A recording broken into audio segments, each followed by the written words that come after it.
Yes. Kippikset. Huumorikahvit BCA. Tää on aina hyvä. Kyllä. Tää on aina hyvä. On ollut niin pitkään tarkoitus saada joku niinku oikeasti haastatteluun ja mä heitin lonkalta just sulle ja sit sä suostuit tulee, niin mä saan purkitettua vihdoin viimein tän 3. kauden. Haluatko sä esitellä itse? Joo, Jani Hautamäki. Pitkän linjan urheilija, entinen urheilija, aktiiviurheilija, pitkän linjan valmentaja, nykyään osteopaatti. Joo. Ja kehon huoltoon. Sultahan mä oon ottanut tosi paljon koppia kaikista noista. Sun myötä mä aloin opettelemaan hengitystekniikot itse asiassa. Se, että sä silloin sanoit ja sitten kaikki tommoset niin kun, tiettyjen nivelten avaamiset, mitä sä näytit niitä kikkoja mulle. Joo. Niin mä otin kyllä, mulla on niin hyvät muistot niistä kaikista kehon huoltoon liittyvistä keskusteluista ja meillä nyt on ollut muutenkin hyvät keskustelut. Jep.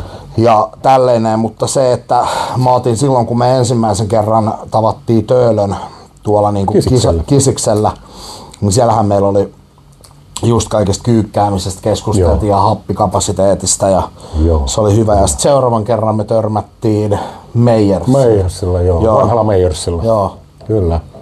Siitä on aika. Paljon vettä virrannut Vantaanjoessa.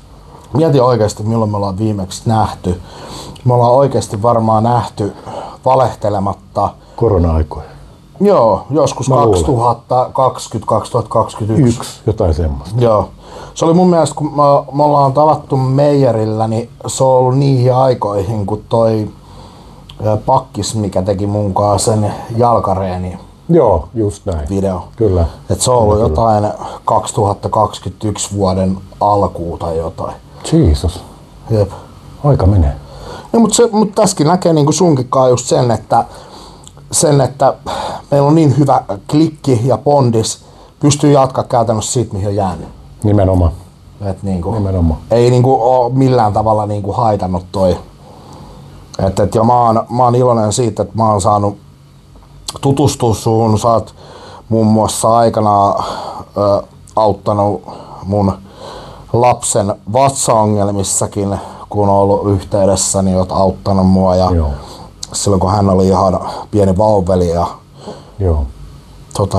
Joo. Siitä on aika. Kyllä aika vaan menee. Niin menee. Mut hauska olla täällä. On. Tosi mahtavaa. Tuli niinku susta mieleen just, että tämän kaiken niinku käsihommamyllerryksen jälkeen, niin muhun on ottanut niin paljon sellaisiakin ihmisiä, joiden kanssa ei ole välttämättä tullut oltua niin kuin, sellaisessa niin kuin yhteydessä, mitä normaalisti olisi. Että ihmisille kasvoi tosi voimakkaasti niin kuin huoli mua kohtaan. Että oli sellaista niin kuin munkin ystäväpiirissä sellaista poppoota, jotka on seurannut mua aktiivisesti. Ja mä oon todella iloinen siitä, että mun vanha koulukaveri Riku Salminen, entinen Hanksi, en tiedä onko Hanksessa enää, niin me oltiin ihan niinku lapsena, ihan niinku paita ja perse. Meillä oli ihan helvetin hyvät muistot. Molemmat kun alettiin muistelemaan toisemme, sanoit, että mä oon aina tuon mun muistellut sua lämmöllä. Mulla on niin niinku hauskat muistot susta. Ja nyt me niinku sovittiin sitten Rikun kanssa niinku tärskyt, että käydään tässä joku päivä kahvilla ja tälleen. Että se sanoi, että on niin kivaa, että niinku ottaa yhteyttä tälleen niinku vanha koulukaveri. Ja mä en usko, että vaikka me ollaan oltu siihen aikaan niinku skideä ja sitten jossain vaiheessa aikuisiellä törmätty Korsitsymillä, että me ollaan hirveästi sieltä niinku muututtu. Ja sitten kun molemmat on nykyään niinku perheellisiä, niin mä huomasin, niinku, että Rikusta huohkuu se oikeasti se niinku vanha, se semmonen niinku, se rauhallinen versio, kun se, että silloin kun on ollut siellä julkisuudessa voimakkaasti pinnalla, niin siellä kun teet, se lehdet kirjoittelee kaiken maailman paskaa ja tälleen näin, niin kuin mullakin oli se yhdessä vaiheessa se järkyttävä drive päällä, niin oli niin makea jutella niin kuin, ja se, että on niin kuin tämän kaiken myötä on oikeasti tullut tosi positiivista kanssaseuraajaa, Joo. mitä mä yllätyin niin kuin Hyvä. tosi paljon. Hyvä. Toi on tosi tärkeää. Tuossa hommassa, mitä sä teet, niin nimenomaan se kannustavuus. Siellä on tosi paljon sitä kateellisuutta myöskin ja semmoista mustamaalaamista ja muuta. Kyllä. Että kyllä tarvitaan positiivista. Niin, tarvitaan. Rakkautta lisää maailmaa. Niin. Se on näin. Ja se, että kun niinku ihmiset oikeasti tajuis sen, että meditoikaa jumalauta tai hiljentykää 2 minuuttia päivässä. Se 2 minuuttia ei ole sun elämästä mitään. Tai sit se, että sä heräät aamulla ja sä oikeasti sanot kiitos siitä, että sä pystyt nousta sängystä ja sun jalat toimii ja sä hengität ja sä oot terve. Tästäkin kävin muun muassa keskustelua erään henkilön kanssa ja joudun oikeasti rautalangasta vääntämään. Sanoit, kun ei kerkeä. Miten sä et kerkeä? Tai se, että sä kirjoitat seinälle vaikka lapun, kiitos siitä, että olen terve tyyli, ja luet sen 4 kertaa sen jutun, ei vielä liikaa aikaa.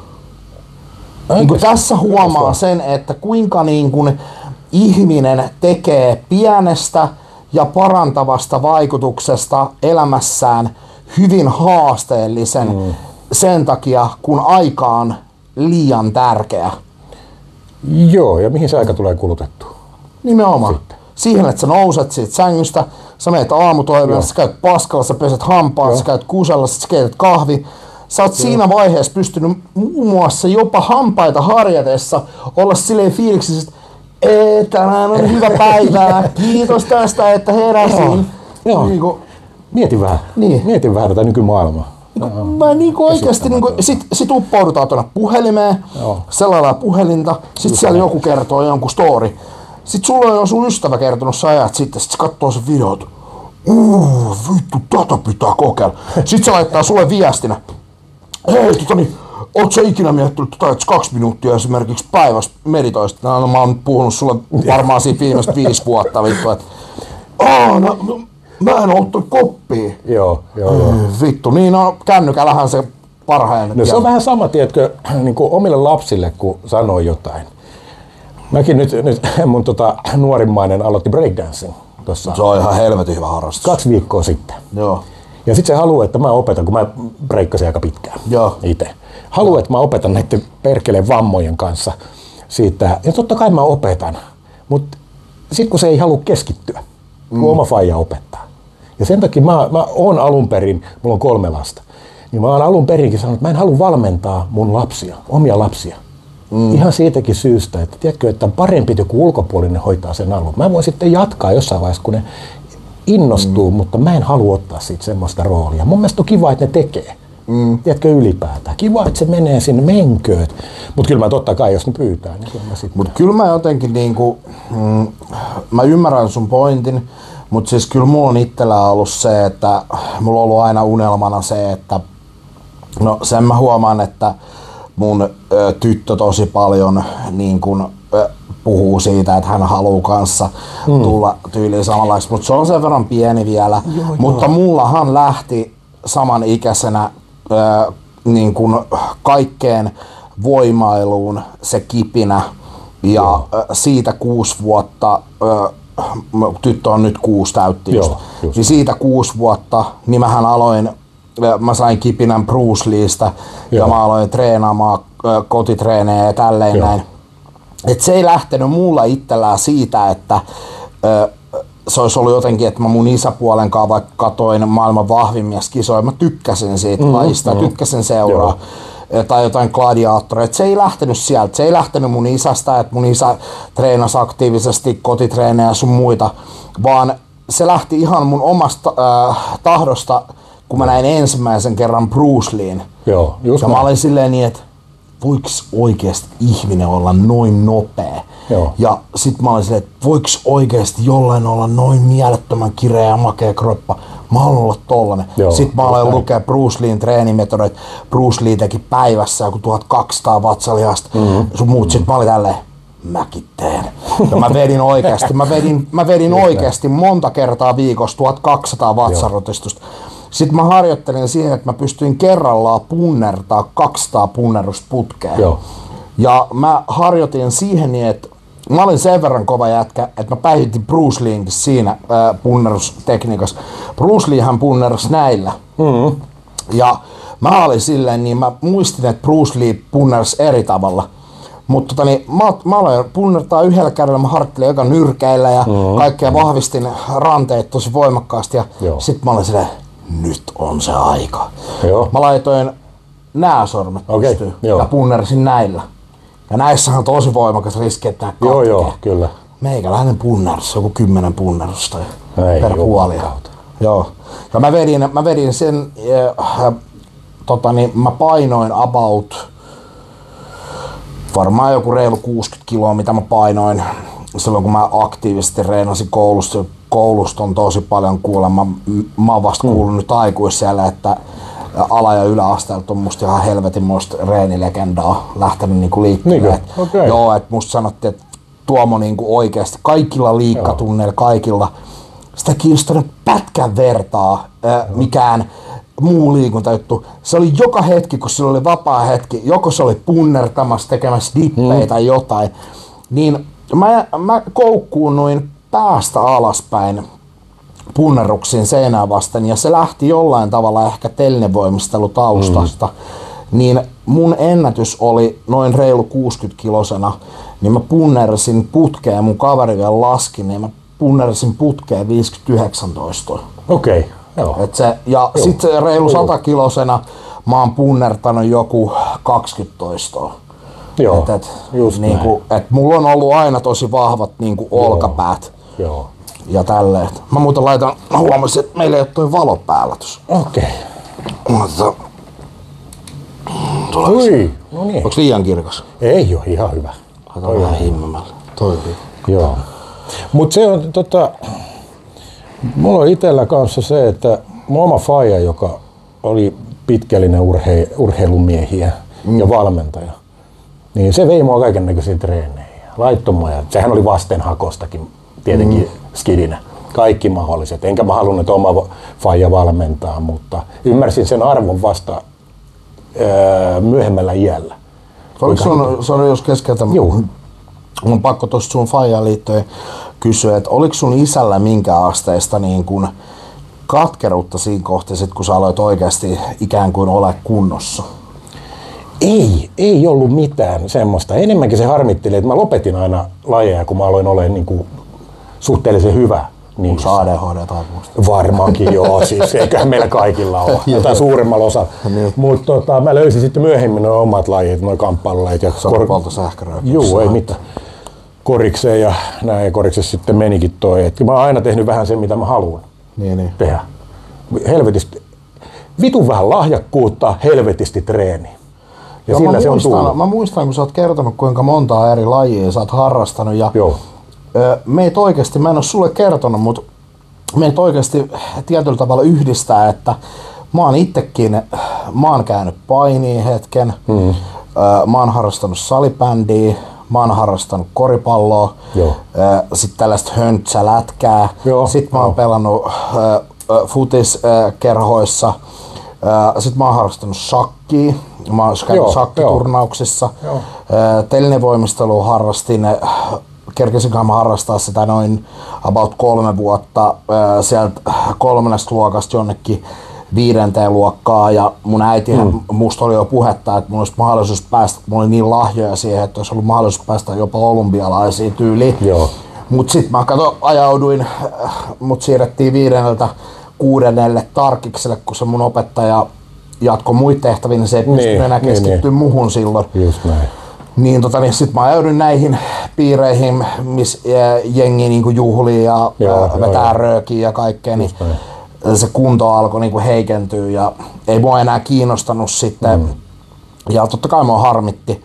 Ja sit piti etsiä joku uusi niinku harrastus, mikä se on. Ja se treenaaminen oli sitten, että mä oon kiitollinen niille ystäville, että mä just yhdestä ystävästä kysyinkin sitä, että haluaisiko se tulla, vaikka se ei somessa ole esillä, niin tulla mun podcastiin haastatteluun, koska se on muun muassa mun kehonrakennuksen edesauttaja.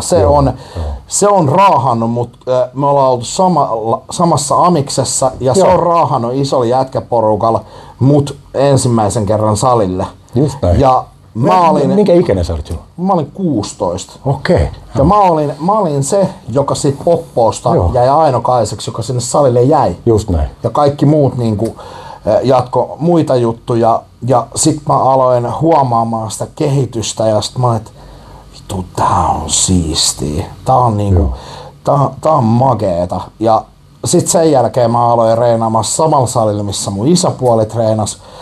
Mä treenasin Tikkurilan tossa urheilutalolla ja mä aloitin uikin pommarissa eka. Ja sitten mullahan oli mä en tiedä onko mä hirveästi tästä silleen kertonut, kyllä mä jotain kertonut, mutta mun isä oli jollain tavalla vissiin katkera siitä, että kun mä treenasin ja se aina vittuili siitä mun treenaamisesta ja kaikkea. Ja mä jouduin salassa treenaamaan. Mä jouduin tekemään silleen niin, että jos mä en saanut mahdollisuutta, että faija epäili, että mä lähden salille. Sanoit, että sä nyt vittu lähde salille. Sitten se niinku kielsi mua, kun mä olin alaikäinen vielä. Niin sitten mä olin silleen niin, että mun pitää keksiä ratkaisu. Mun pitää keksiä oikeasti joku plääni, miten mä pystyn treenaamaan salaa. Mä tein sit silleen niin, että mä saatoin lukittaa itteni vessaan ja huijata, että mä oon tyyli paskalla tai suihkussa. Ja vedin siellä niinku punnerrukset, vatsalihakset, tyhjäkyykyt, kaikki niin mä muistan sen, että lavuaari alkoi jo menee sellaiseen kondikseen, että se kohta tipahtaa, kun mä katson punnerisen lavuaariikin vastaan. Aivan niin. Sittenhän mulla oli pari otteeseen, niin mä huijasin isää, että mä lähden niin kuin kirjastossa käymään. Vitut mä mihinkään kirjastoon lähtenyt.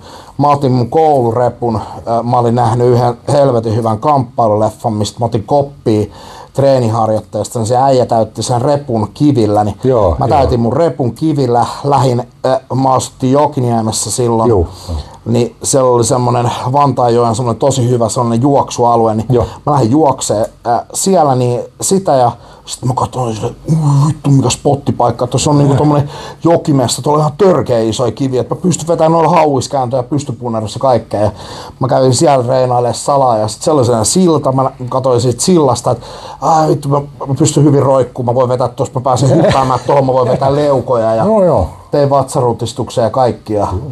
Mä olin niinku, sen takia mulle ei ole niinku esimerkiksi kun joku sanoo mulle, että pystyisit sä auttamaan mua reenijutuissa? Mä sanoin, mä voin vaikka treenaa sua vessassa. Kyllä.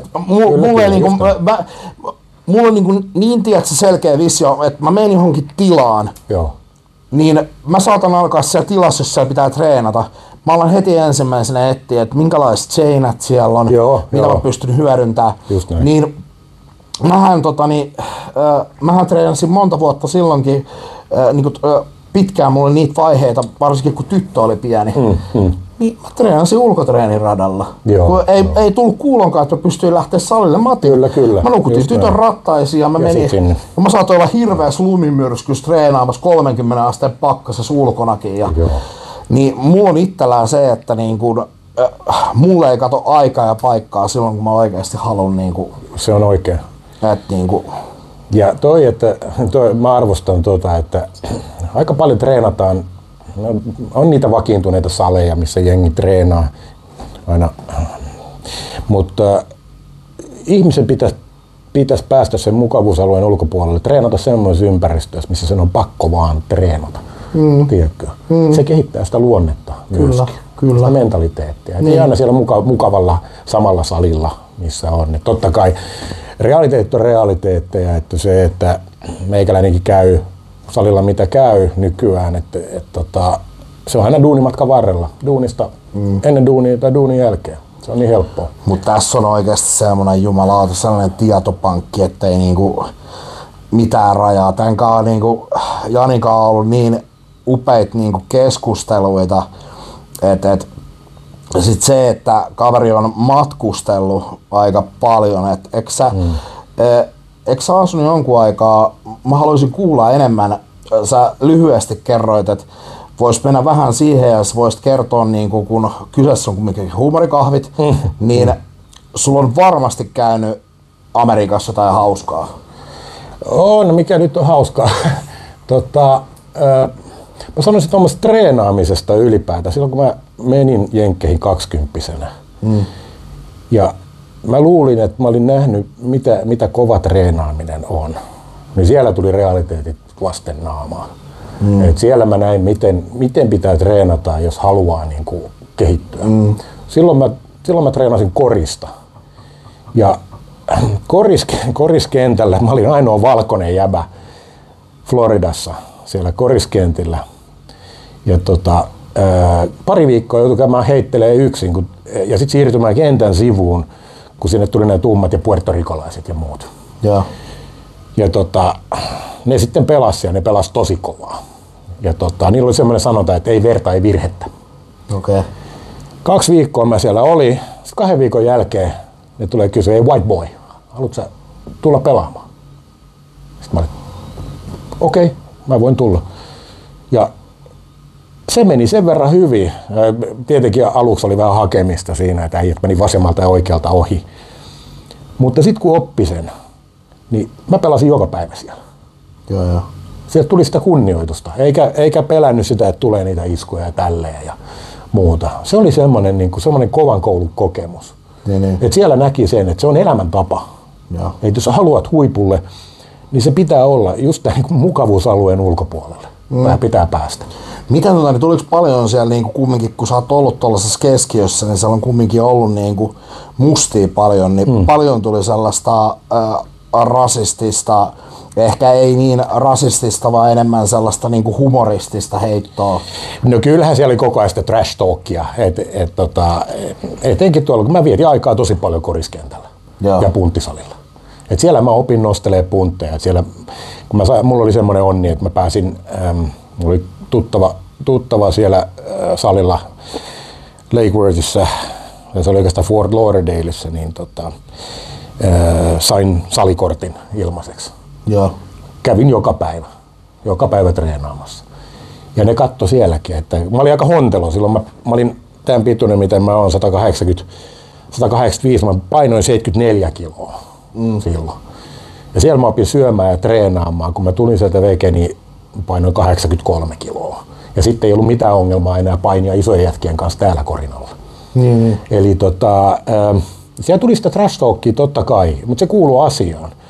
Ja mä kävin siellä joskus lenkilläkin, niin siellä ei kukaan muu juokse kuin suomalaiset huorat.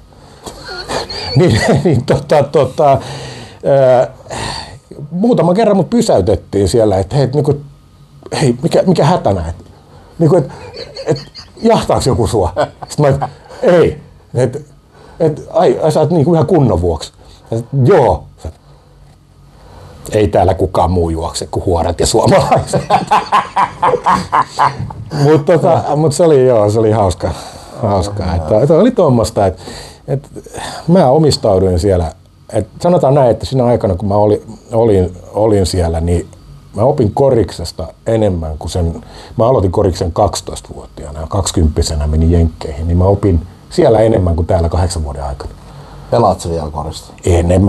Tuli vammoja, että oikeastaan korisura loppui tuohon eturistisiiden vammaan 90-luvun loppupuolella. Sen jälkeen vielä pelasin Järvenpäässä muun muassa. Mut ootko käynyt, mä meinaan lähinnä sitä, että ootko käynyt kesäsiikinä niin muuten vaan heittelee Siis nyt en ole moneen vuoteenkaan.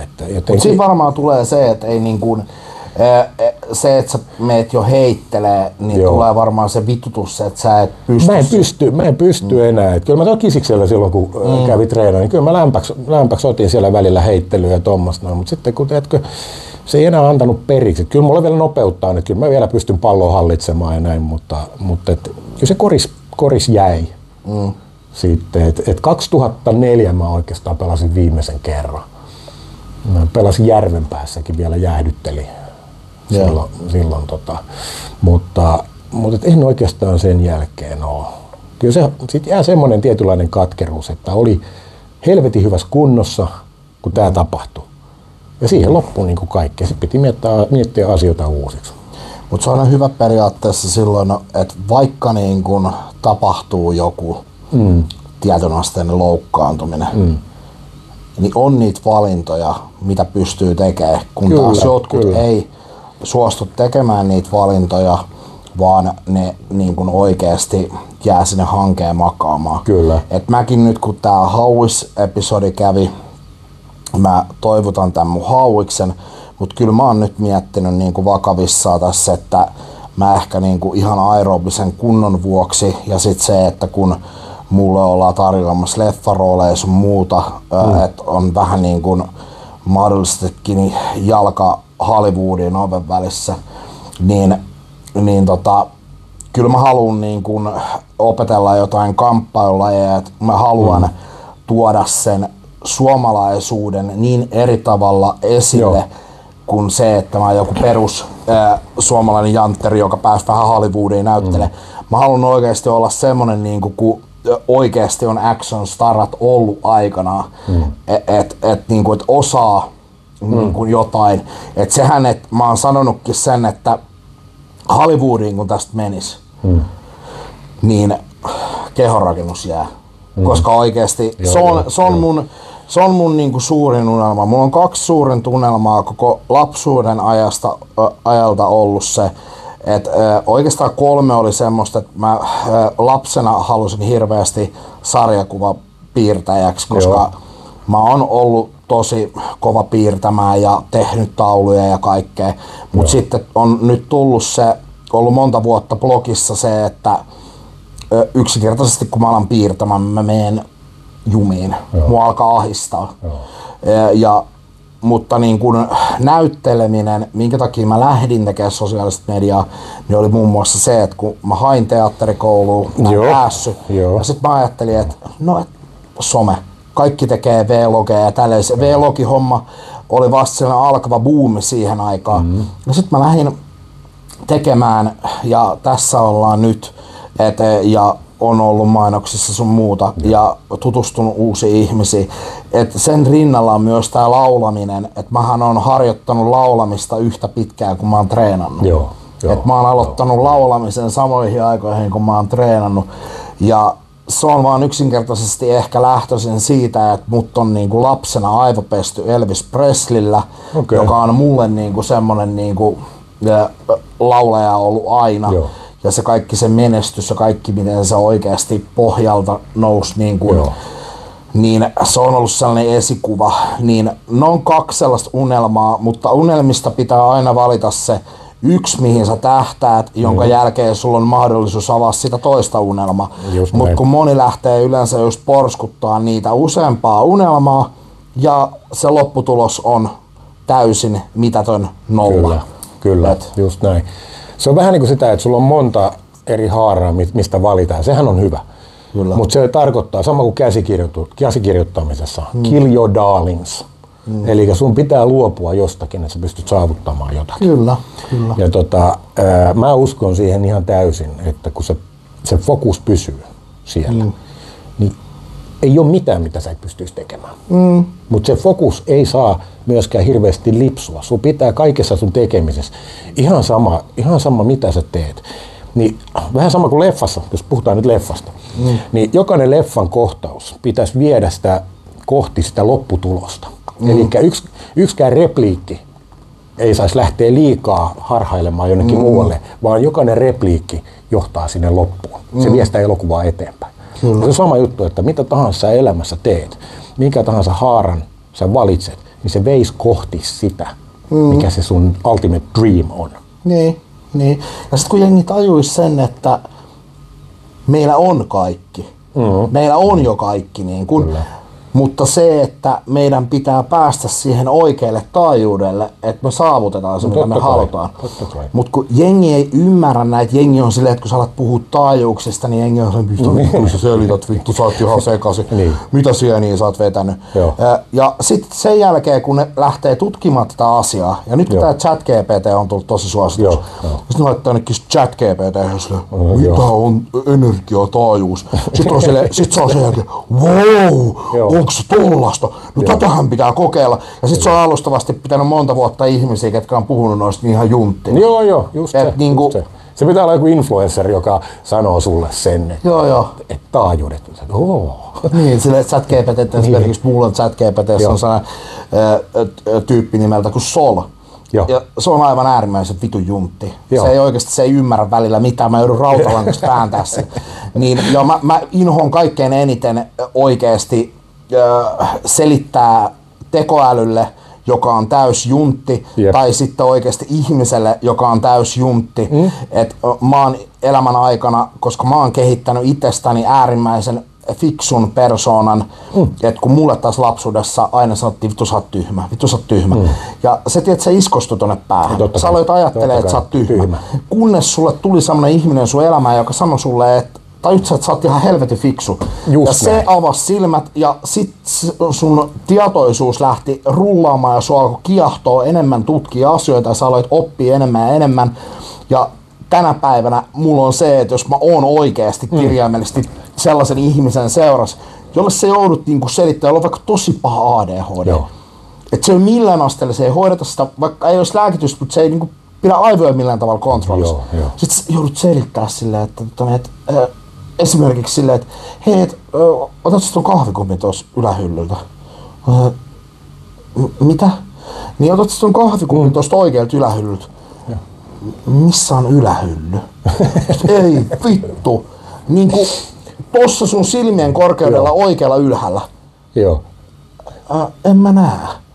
Ei vittu. Sitten joutuu tiedätkö oikeesti silleen, että anna mä voinko mä ohjaa vähän sun päät? Kato tonne, tossa. Nyt mä näen. Niin ei vittu, mä en kestä tällaisia niinku. Mulla on oikeesti niinku, että mun broidi on ollut joskus tällainen ja mä menin vittu siihen hermot ihan huolella. Mutta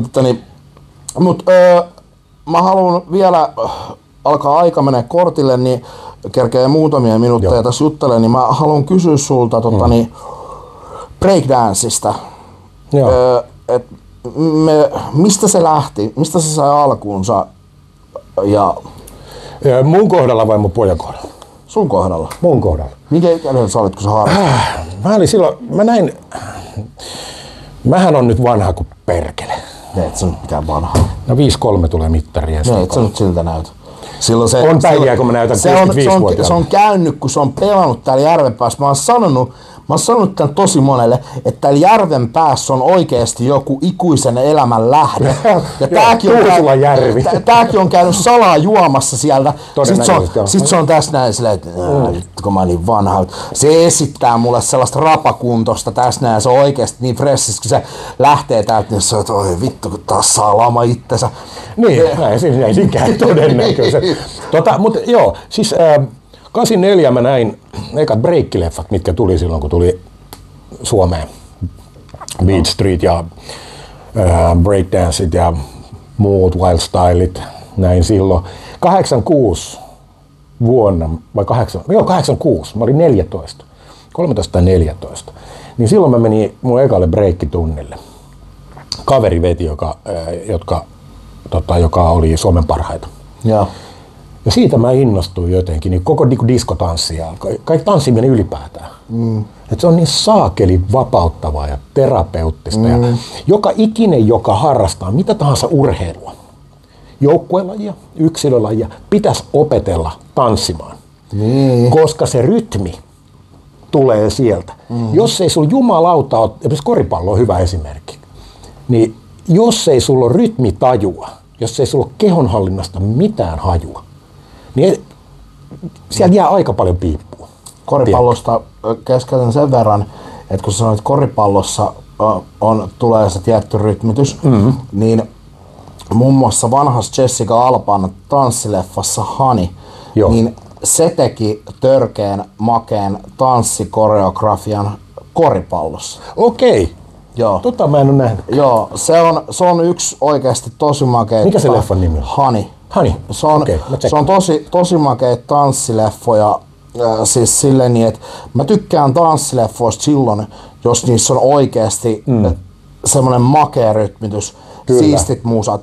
Se leffa on oikeasti panostettu tosi paljon siihen kaikkeen tanssimiseen, ei siihen, että pidetään jotain tällaista pellejuttuja, vaan että se on oikeasti koreografioitu makeasti. Ja se on se jalkatyö, mitä breikissä tulee. Kun sä joudut lattialla vetämään mitä ihmeellisimpiä juttuja, sä vedät ylhäällä top-rockiin, niin sä opit hallitsemaan sitä kehoa, sä opit käyttää sun jalkoja, susta tulee helvetin paljon parempi urheilussa muutenkin. Se antaa sun kehon tietous lisääntyy. Ja sen takia, ja muutenkin terapeuttisesti, se on tosi vapauttavaa.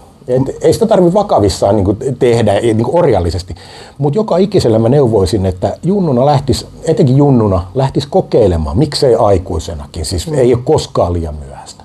Niin. Ja se, että sieltä saa sitä terapeuttista, pääsee vähän purkamaan itteensä, vapauttamaan itteensä, plus se, että se on ihan helvetin hyvä kehollisesti. Se on, ja sitten toiseksi se, että kun sä lähet niinkin esimerkiksi vaikka aloittamaan tyyliin jollain breakdanceilla, koska siinä sä opit tietynlaista sitä rytmitystä, siinä haetaan sitä rytmitystä paljon, niin sä voit tuoda, koska sehän on lähtöisin Gabuera kamppailulaista, niin sähän voit tuoda, jos sä haluat vielä oikeasti tuoda semmoista efektiä, jossa harrastat jotain kamppailulajia, niin sä voit tuoda makeasti kamppailulajiliikkeitä. Muun muassa näin. Esimerkiksi niin puhutaan vaikka tai chi, missä on ihan törkeä makeita, niin siinä näin. Pystyy, ja mun mielestä oma mielipide, jos siellä on kuuntelijoista ketään, ketä harrastaa telinevoimistelua, niin mä sanon, että telinevoimistelun rinnalle on oikeasti breakdance aivan täydellinen valinta. Mä itse harrastin telinevoimistelun rinnalla breakdancea. Just näin. Siis toi on parhaat breikkaajat tekee telinevoikkaa. Myöskin. Ja telinevoimistelu on toinen, paini totta kai. Kyllä. Siinä on niinku 3 sellaista lajia, jotka antaa ihan mihin tahansa hyvän pohjan jatkaa siitä eteenpäin. Seiväshyppäjät. Sanoppa mulle seiväshyppäjä, joka ei koskaan treenannut telinevoimistelua. On vaikea löytää, ainakin näistä huipuista. Ja tuohan niitä lahjakkuuksiakin totta kai. Mutta kyllä se telinevoimistelu olisi. Mulla ei ollut telinevoimistelutaustaa itselläni, mutta ei se estänyt oppimasta. Silloin kun haluaa oppia, niin silloin oppii. Ja siitä pitää nauttia. Ja kaikki urheilu ja kaikki liikunta ja kaikki mitä ihminen tekee, siitä pitäisi aina nauttia, koska silloin sä saat kaikista eniten irti siitä. Silloin sä opit. Jos et sä nauti, se on pakkopulla, niin siinä on vaikea oppia mitään. Se ei mene tuonne psyyketasolle. No, ja jokaisella meillä kumminkin on paikkamme harrastuksessa. Et se vaan pitää löytää se oma mieleisin. Joudut sä käydä 10 tai eri lajia. Siellä voi olla monta lajia, mitkä sua kiehtoo, mutta ajan saatossa sä kyllästyt niihin. Mutta jokaisesta urheilulajista on hyötynsä siihen kaikkeen. Ja breakdance, mä arvostan, mitä on nyt, ollaan taas Pong Fan Games, kun teki comebackia ja kaikkea.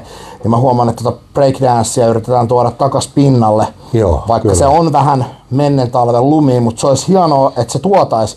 Mutta mä toivoisin, että breakdanceen ruvettaisiin sitten tuomaan uutta koreografiaa, että oikeasti sitä niin kun päivitettäisiin vielä makeampaan muotoon, koska breakdance on niin vapaa tanssi, että sä voit oikeasti, jos sä haluat, kukaan ei voi kieltää sua ikinä. Sä voit soveltaa siinä niin paljon. Sä voit tehdä voltteja, sä voit tehdä potkuja, sä voit tehdä eri koreografiallisia käsiliikkeitä, robottimaisia liike-efektejä, kaikkea. Sä voit soveltaa, se on niin vapaa tanssimuoto, missä sä pystyt soveltamaan. Ja itse asiassa breikki on nyt, se on toi mitä sanoit, että menneen talven lumia, se ei ihan näinkään ole, koska breikkiä harrastaa tänä päivänä ennätysmäärä ihmisiä. Mutta sitä ei vaan enää ole tuotu uutisissa. Joo, niin. se oli kato, kun se oli tuolla olympialaisissa oli lajina. Niin se toi sellaisen nosteen tuonne junnupuolellekin ympäri maailmaa. Sieltä on ihan valtavat volyymit tulossa. Ja jos ajatellaan, ketkä hallitsee nykyään breikissä, niin siellä on totta kai Kiina, tosi kova. Sitten siellä on nämä kaikki idän maat, oikeastaan Etelä-Korea on aina ollut tosi kova näissä. Mutta sieltä tulee uusia maita koko ajan, missä jengi haluaa oppia näitä. Ja kun katsoo niitä nykyään niitä breikkimuoveja, niin kyllä ne semmosia niin kuin akrobaattisia suorituksia on. Et välillä miettii, että onko siellä breakin kanssa mitään tekemistä. Se on pelkkää akrobatiaa. Et tavallaan se, mitä breikki itse oppi silloin, että siinä oli tosi vahvasti oli aina se, että se, totta kai siinä pitää olla musikaalisuus, pitää olla rytmi, taju ja tämmöinen näin, että sitä musiikkia pystyy hyödyntämään. Mutta siitä on tullut niin akrobaattista, että se on ihan ammattiurheilua melkein nykyään. Niin mä toivoisin jollain tavalla, että mikä on vähän jäänyt pois, sitä oli makea seuraa telkkarista, niin aerobik. Joo. Se oli jumalauta, siellä oli lihaksikkaita äijiä ja naisia ja viimeisen päällä oikeasti niinku kunnossa. Ja se oli niinku makeeta ja se rytmitys ja kaikki. Niinku, se oli hienoa. Mut kyllä mä niinku, mä mietin just sitä, että onko loppujen lopuksi olemassa, että kun puhutaan hip-hop-tanssista, mun oma mielipide ehkä on, että se alkuperäinen ja aito se hip-hop-tanssi on se vanha kunnon breakdance. Joo, siis se, tavallaan se on itsellekin vaikea niin kuin mieltää, mikä nykyään on breakdance. Et kun itse on kasvanut siellä 80-luvun puolen välin, nähnyt niitä, jotka ei nykypäivänä, siis onhan hienoja edelleen katsoa niitä vanhoja pätkiä. Mutta tuntuu, ettei niitä enää niin kuin arvosteta sillä tavalla, että kaikki pitää olla niin helvetin voimakkaita, just näitä voltteja ja muita. Että onhan ne siis hienoa, kaikki kunnia niille, ketkä niitä tekee, mutta jotenkin kaipaa sitä autenttista meininkiä. Mutta niinhän se on, että kaikki muuttuu. Mutta mä veikkaan, että se on lähinnä sen takia kaikki muuttuu niin päivittyneeksi kaikkea, että se johtuu yksinkertaisesti siitä, että kun on tullut teknologia, on tullut kännykät, niin ihmisten aivot vaatii suurempaa ärsykettä ja niillä menee mielenkiinto, jos sinne ei ole jotain älyttömän spektaakkelimaista. Kyllä, just tämä, että siellä kaikessa pitää olla se spektaakkelimaisuus. Niin. Et se on ihan sama mitä sieltä katsoo, on se breikki tai mikä tahansa urheilu, niin jollain tavalla tuntuu, että pitää olla sitä spektaakkelia. Nythän yleisurheilukin on muuttunut siihen, että on tullut tämä, mikä tämä liiga, mitä mäkään en jaksanut katsoa, että mihin kutsutaan vaan maailman parhaat, ne vetää vaan näitä pikajuoksuja ja muita. Okei. Ja ne saa siitä helvetisti rahaa. Varmasti ihan hieno konsepti, että siellä on maailman nopeimmat, mutta ne tapahtumat ei kestä kauaa. Kato, kun kukaan ei jaksa enää seurata 3 tuntia yleisurheilukisoja, niin että se pitää olla tunnissa ohi tyyliin. Ihmisten niin kuin keskittymiskyky on kärsinyt ihan helvetistä. On. Ja kyllä mä sanon, että nämä on pahinta paskaa nämä niin kuin puhelimet. Et kyllä mä sanon, että, niin kuin, että mä tekisin ihan mieluusti näitäkin niin kuin VHS:lle. Nimenomaan. Joo. Se on helvetin leikkaaminen vaan sitten. Ei, mutta niin kuin, se olisi oikeasti niin kuin, sä tietäisit oman kädenjäljen, millaisen duunin sä oot tehnyt. Joo, just näin. Niin kuin oikeasti se, että se vanha aika oli oikeasti leffamaailmassakin, niin se oli paljon arvostetumpaa. Kyllä. Ja tälleen näin. Niin, ja mä sanon, että ei niinku, että tänä päivänä on mennyt niin kuin, varsinkin Jurassic Park-leffat, en mä pysty katsoa. En minä katso. Ne on niin luonnottoman näköisiä ne dinosaurukset, että niin digitaalisesti toteutettua sontaa, että ne alkaa näyttää jo animaatiohahmoilta tyyliin, niin ei sellaista pysty katsoa, mutta niin mun mielestä ehkä yksi kaikkien aikojen huonoiten tehty elokuva, mutta kaikkien aikojen yksi hauskimpia elokuvia. Pääosassa Dennis Quaid ja sitten siinä oli toi, mikä tää on tää Beatlesen se kitaristi McGregor, mikä se on? McCartney vai? Eiku McCartney, niin. McCartney näytteli siellä elokuvassa. Niin vuoden 80 vai 81 niin Caveman, luolamiehet. Cavemani? Joo. Mä en ole nähnyt, mä tiedän tuon leffan. Mutta niin siinä on oikeasti, tehty ne niinku sellaisella muovailuvahalla tyyliin ne dinosaurukset. Ja sitten kun ne ulostaa ja kaikki, niin ne on niin hauskoja.